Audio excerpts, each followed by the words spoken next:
Good morning, everybody. Today I'll be taking you through my process of grinding my knives. Now what we have here is a knife that was inspired by Geoff Vader's Cuban knife. Mine's a little bit different. I hand drew this bad boy, but it was definitely inspired by Geoff Vader, as you can probably see. The material that I've got here is upcycled from an old sawmill blade. So I'm not really sure what kind of steel it is, but I'm treating it as though it's 1070. So this blank is actually heat treated and tempered at the moment. Because I didn't really know what kind of steel it was, I wanted to do all of my heat treating and tempering before I put it to the grinder. So it'll be interesting to see how it comes out. So one of the first processes we'll go through is marking a center line on the blade for our bevels to meet up to. The way we do that is we sit it flat on the bench and just run a drill bit. I've measured this stock, it's about 4mm, so therefore if we get a 4mm drill bit on a flat surface and run it along the edge of the blade, we should get a nice scribe line there at about the center. Now I'm not sure if you can tell, but this blade has a slight warp in it. From the heat treating and tempering. It actually had a lot of warps in it after I heat treated it, but I did a shimmed temper for the first time ever and the results were fantastic. I couldn't believe how straight I was able to get this, but I'll do a video on that fairly shortly.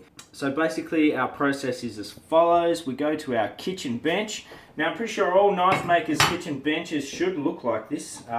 Knife making is a lifestyle, not a hobby after all. So we've got our 4mm drill bit. We've got our 4mm stock, flat surface, kitchen bench. I don't have a surface plate, I don't have a height gauge, so this will do. Flip it over.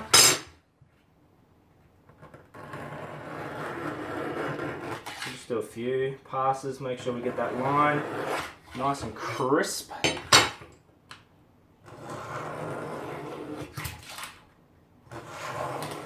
Now because I've got that warp in there, what this will actually do is tell me where the edge of the blade is and where I can grind up to make sure I have a straight edge. Can you see that scribe line there? You can. Beautiful. There it is. Next process, we'll be moving into the grinding room and putting it to the grinder. So here we are in the workshop and I am an idiot! What you're supposed to do is drill the holes in the handle, in the stock, for your pins to go through before you heat treat it. Whilst I'm not quenching the handle, I still quench the blade, and that does have a hardening effect on the tang of the blank. So this is going to be super hard now to drill these holes. Yeah, moron. I mean, I make mistakes all the time. I've only been doing this for about 8 months. So mistakes are pretty commonplace in this workshop. But to be honest, that's half the fun of it, and you don't get better if you don't learn from your mistakes. So we better drill these before we start grinding. PPE on, because safety first. Now let's get drilling.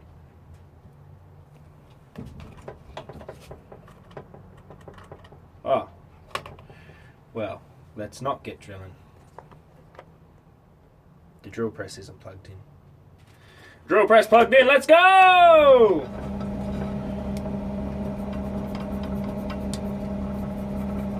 Oh no!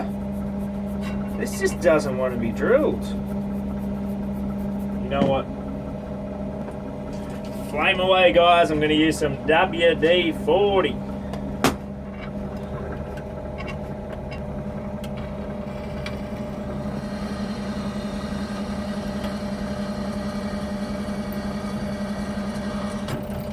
Oh, you ain't so hard.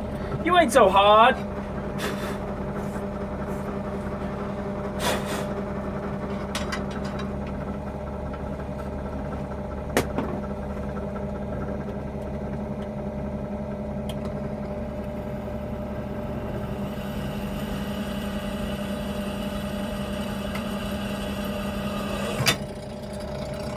Holy moly, as Alex Steele would say. Get it? Holy moly. Yeah. So, seeing as you're my guest, I thought it would be proper etiquette if I give you a tour of my workshop. Well, that concludes the tour. No, seriously, I have the tiniest workshop on the face of the earth. I don't even know how big it is. Yeah, I suppose it'd be like 9 foot by 4 foot or something like that. It's just a little garden shed. I'm a great believer in use what you've got. So this is what I've got, so I use it. What I've got set up here is an old 36 grit combat shredder on the belt grinder. I'm going to use that just to break this in a little bit, break the corners. I don't want to use a fresh belt on this scaly stuff. It's real hard and it eats through belts like nothing else. So we'll use an old belt just to get some of that crap off. Have a look at what we're dealing with underneath all this black rubbish. Yeah, and we'll go for there. Earbuds in. I'm always listening to music when I'm in the grinding. I don't know, I think like if you listen to some music that gives you an air of confidence, you have to have an air of confidence when you're at the grinder. If you go in tentatively, or if you go in like half cooked, or guessing yourself, you're not going to get the result that you're after. So it's really important to be confident when you step up to the grinder. I know that's a big thing that Walter Sorrells says. So I've taken that on board, and I always listen to a good bit of electro swing when I'm at the grinder. It gets me in the mood. So here we go, let's get grinding.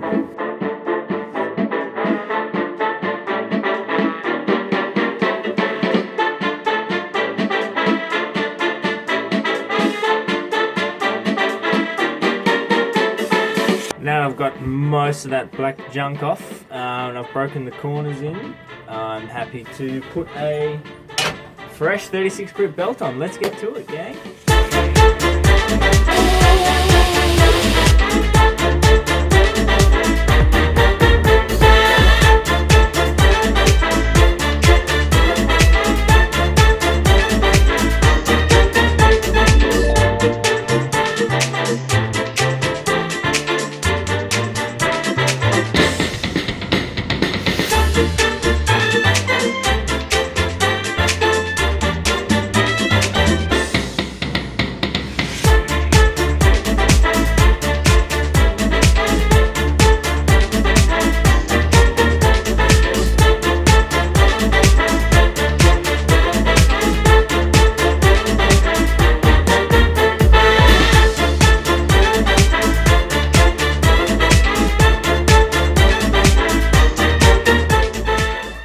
So one of the truly disappointing things about this episode is that I've done like most of the episode without my apron on. It's quite devastating because I love this apron. Anyway, I'm about maybe a quarter of the way through grinding this blade. So far you've seen 36 grit. It's coming up pretty well. I'm liking the distal taper I'm able to get from, I think they call this a harpoon clip, I don't know, down to the tip. Looking for a nice sharp distal taper going down there. Distal taper, yes, pronouncing that correctly.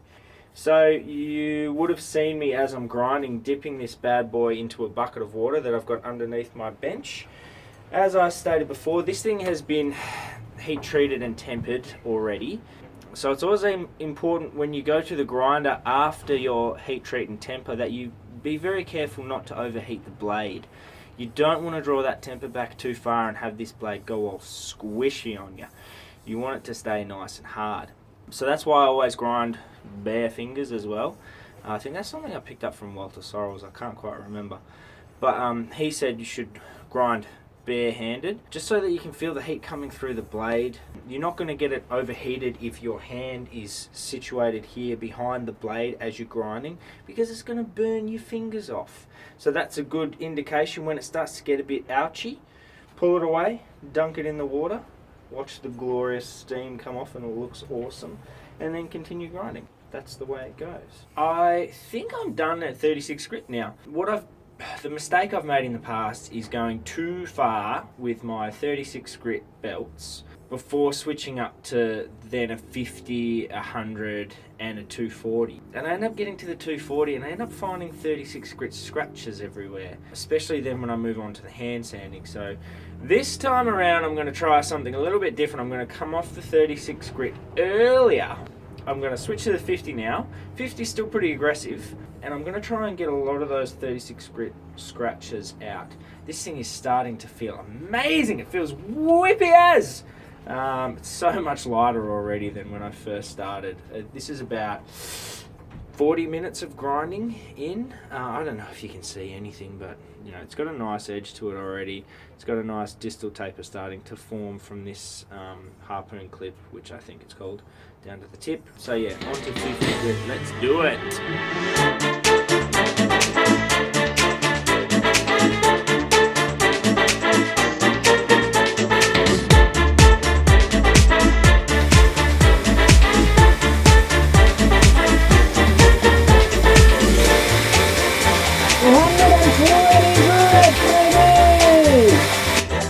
Right, so here we are. We've just finished on 120 grit, and I actually just gave it a blast with the Scotch-Brite belt just to see where we are before we move on to hand sanding. I think this has been like 2.5, 3 hours maybe worth of grinding this thing.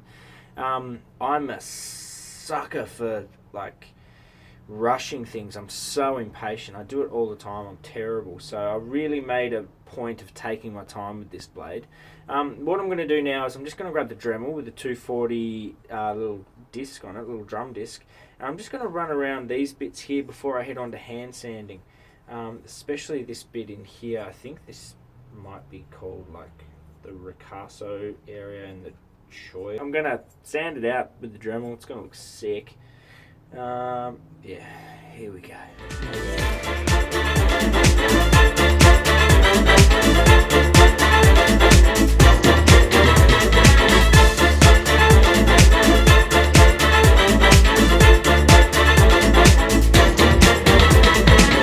Alright, so here it is, gang. It's all ground. I'm very happy with how it turned out in the grind. I've got a beautiful distal taper happening here. I've managed to clean these areas up really nicely with the Dremel. If I could pay someone to do my hand sanding for me, I would pay a lot of money. It is by far the worst part of knife making for me. Unfortunately, I've just finished my favourite part, which is the grinding. But I'm very happy with how this has turned out.